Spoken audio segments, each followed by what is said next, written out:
Hello, welcome to AI News GH. Please don't forget to subscribe to our channel.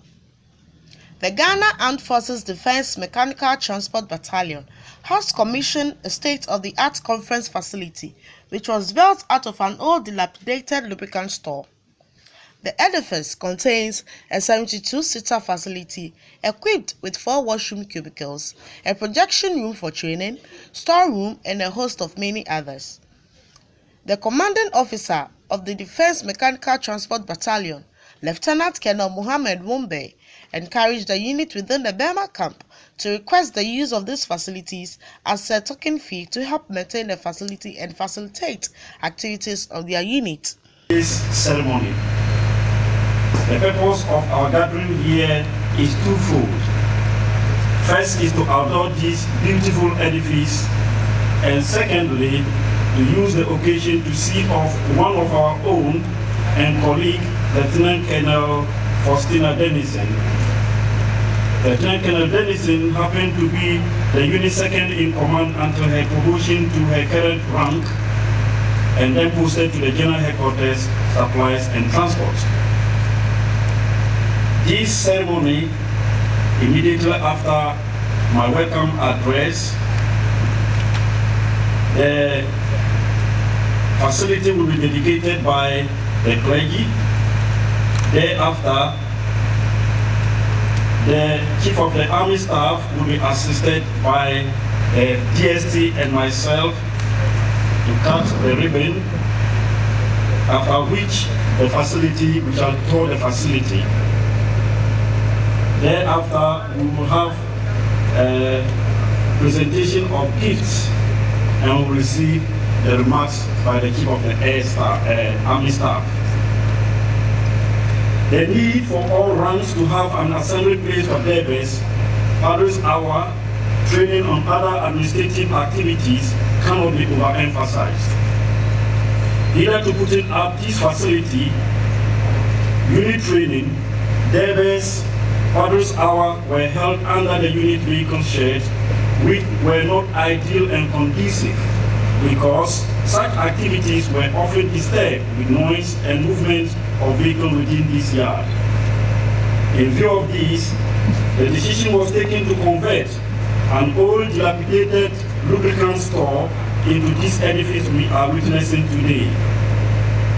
The seed money for this facility came from the proceeds of the sale of the unique and serviceable welfare bus known as Dorsari Lines, Dorsari Transport. Subsequent regulations from the benefactors of the units who supported in various ways to help complete the project. The auditorium is a multi-purpose facility. It comprises of a 72-seater hall expandable to 82-seater, 4 washroom cubicles, a storeroom, and 2 offices. The offices are earmarked to house the Ghana Armed Forces vehicle tracking system yet to be installed. It is also equipped with a projection facility suitable for training conferences, seminars, church services, and debates. I encourage units within Burma Camp to request for use of this facility at a token fee to help maintain the facility. At this juncture, let me take the opportunity to acknowledge some individuals and organizations that supported us in making this project a success. First and foremost, I want to thank the Support Service Brigade Commander who is not here with us for his guidance and fatherly advice always. Also, thanks goes to the Director of Supplies and Transport for his guidance and support in making this project a success. Indeed, the DST provided the conference chairs for the hall.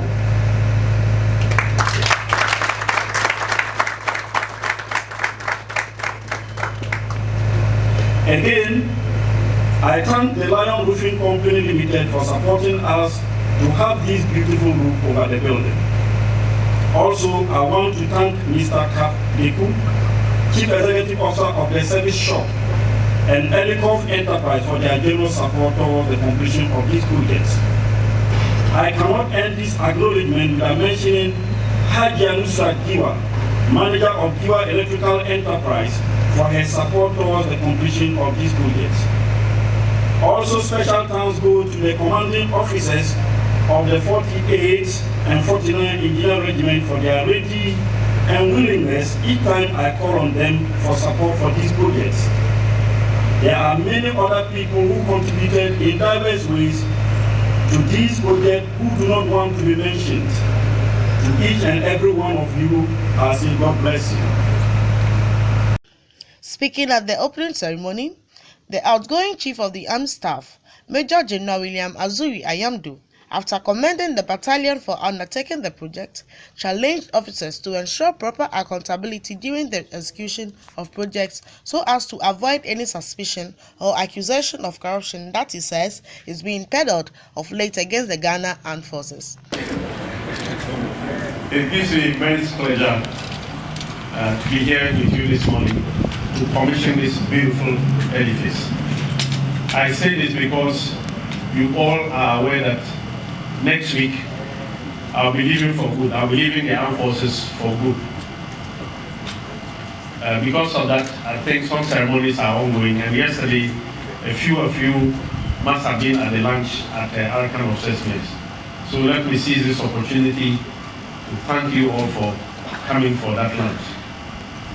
This Canada behind me. Oh, okay. That's one of the brigadiers in waiting.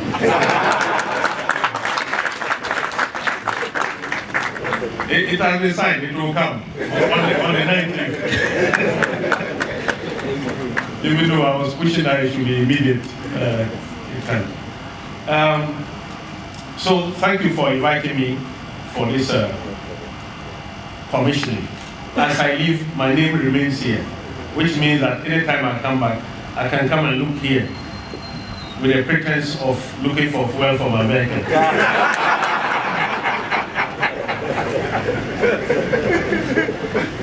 But let me say that having inspected this edifice, it is beautifully built. Even though it was an old structure, a lot of work has gone into it, and it is beautiful inside.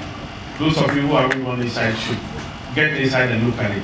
And I want to congratulate you, the staff here, for putting your thoughts together to put up such a beautiful edifice. I was happy when the commanding officer was welcoming us, and he said that this building is 22 expandable to 82. It will be used for training, conferences, and other things. For me, the essence is the training. That we have a comfortable place where we can sit down and talk about issues pertaining to this our Ghana Armed Forces, to move it beyond where it is now. So, well done. And I thank all those who are putting some contribution to putting up the structure. I heard CAF and others. Incidentally, CAF is not here, is he? Now, in the system, the government is making a lot of effort to give us infrastructure. These are very costly things, and the kitty will never be sufficient to provide us all that we require. And therefore, it is essential that when we get some little resources, we should be looking at such ventures especially that can benefit everybody in the corps and in the system. Sometimes we tend to think myopically by doing very little things that we think would be legacy things for we the individuals. This, for instance, is a wonderful legacy that you are going to leave behind as commanding officer and then the members of the DST Corps. That every time somebody will be seated inside here doing some training, having a conference, having a deba, having a padres hour, and they will always remember that it is during your time that this was done. Once again, I congratulate you. Immediately after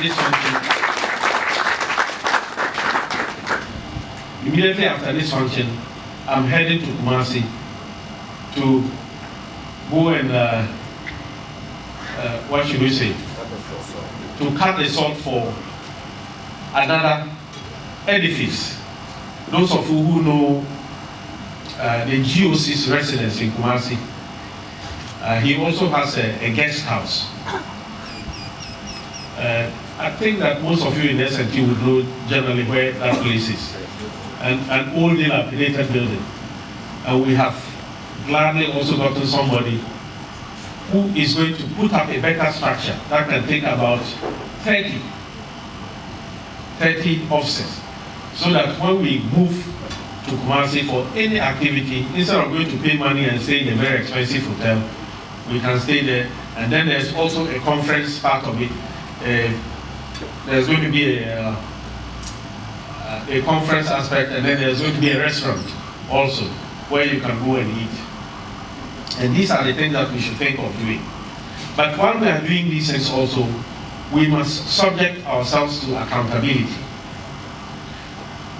I have been talking to a lot of the commanding officers, especially related to contributions that troops make when they go on operations.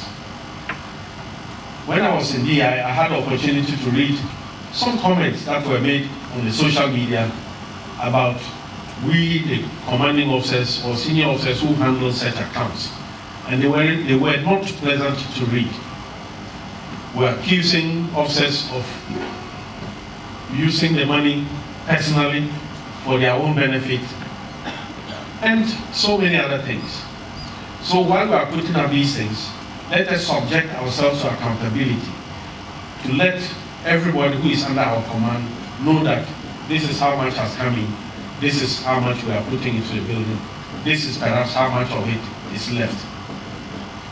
And we do that, everybody at the end of the day will be satisfied that as leaders, we have done our job. This is the second time that I am doing such a ceremony within the S&T Corps. And I must congratulate you. You are doing so well, and keep up. I'm sure that the other units will be learning from you, and they will try to catch up with you. Once again, let me, on behalf of Army Headquarters, congratulate you for a good job done. Keep it up, and let your example show elsewhere so that people can copy. Thank you very much.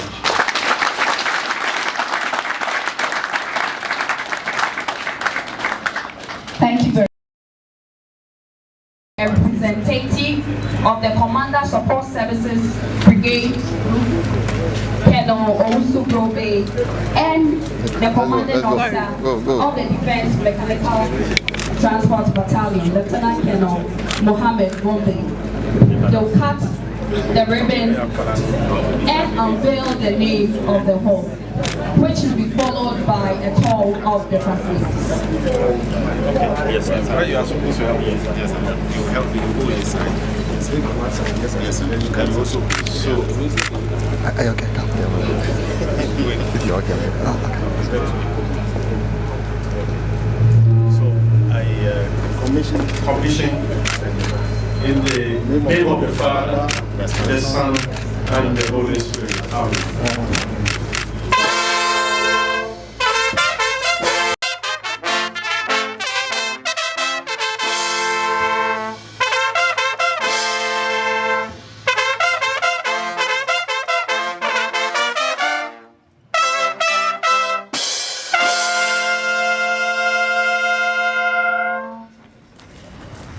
Distinguished guests, The facility was officially opened for all to take a tour within.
Hannah Alagbe, AI News, GH.